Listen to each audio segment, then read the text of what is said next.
Daniel likes big challenges, even those that overwhelm him. When he decided to ride a bike from Sydney to Szczecin, he had no idea how much time, money, and sacrifices this idea would cost him. And it cost him a lot. He miscalculated almost every aspect.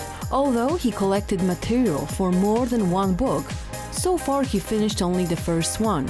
This is a unique story about the implementation of a monstrous dream, about fear and courage, about lost love, about brotherhood and adventures in hard-to-reach corners that divide Sydney from Daniel's native city of Szczecin. As he put it, this is the work of his life. He is currently looking for a publisher who will help him share his story with as many readers as possible.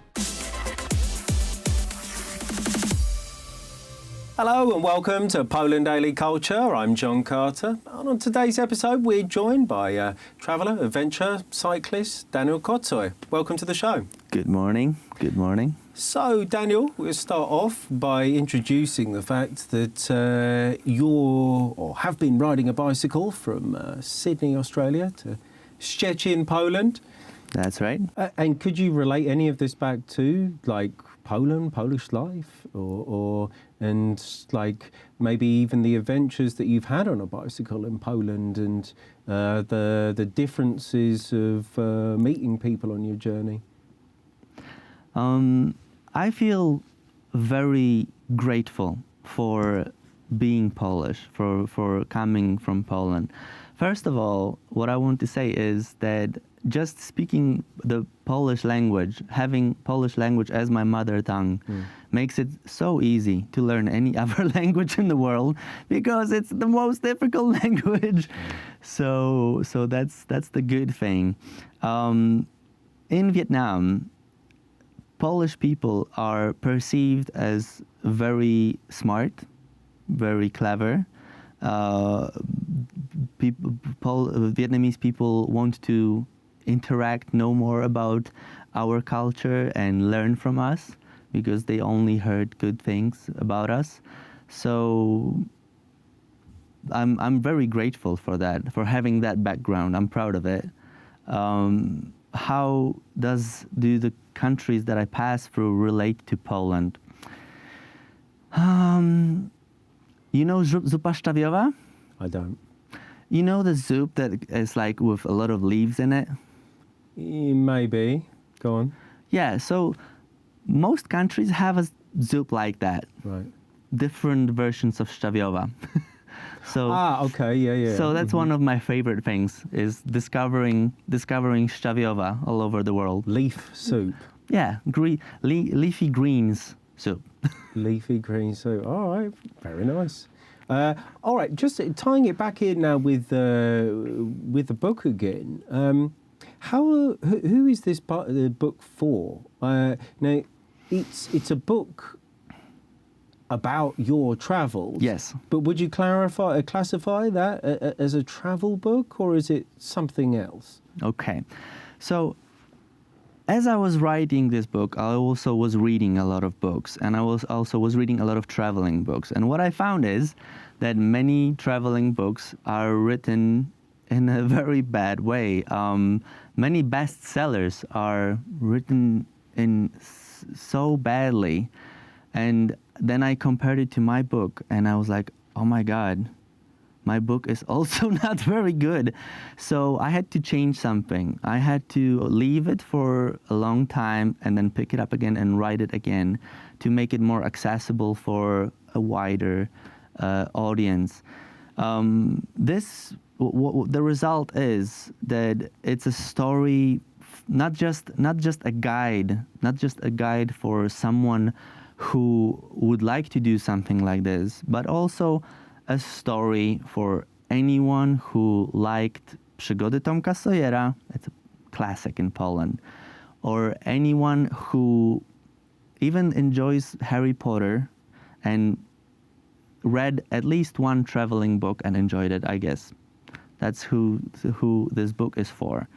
It's a book that it's a story that could be read even to younger audience if you just omit some of the bad words that I put in it.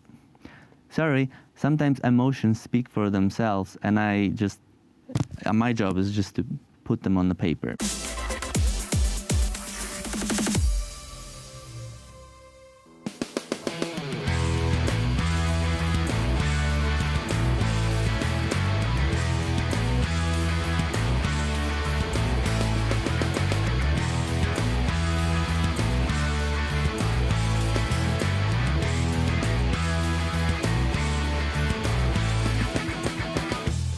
Well, we're acting like we haven't changed. Adding gasoline to flame. Yeah, we knew we had a part to play, so we hung our heads in shame. Come back and try again, and you won't be left behind. Come back, embrace the flame, and we're never about to know why.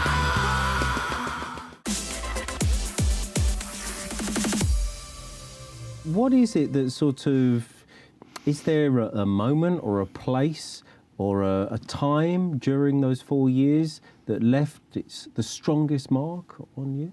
That's a very good question.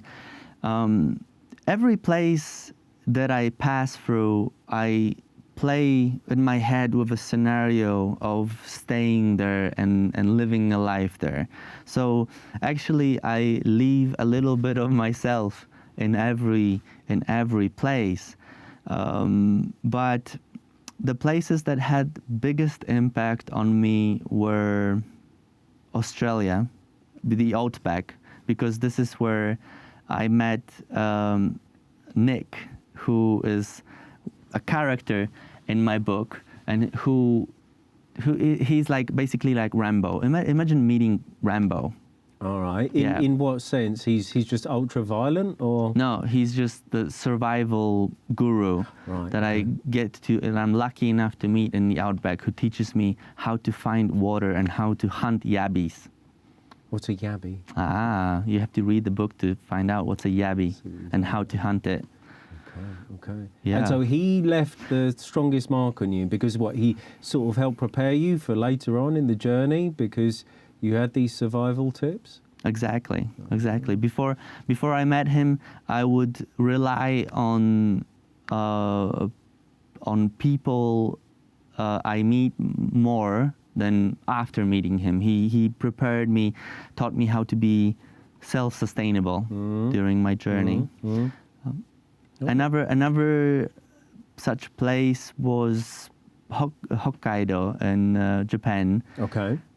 Where I volunteered to work on an organic farm and learned a lot about growing your own vegetables and, living a healthy and sustainable and happy life without the need of having an Instagram account.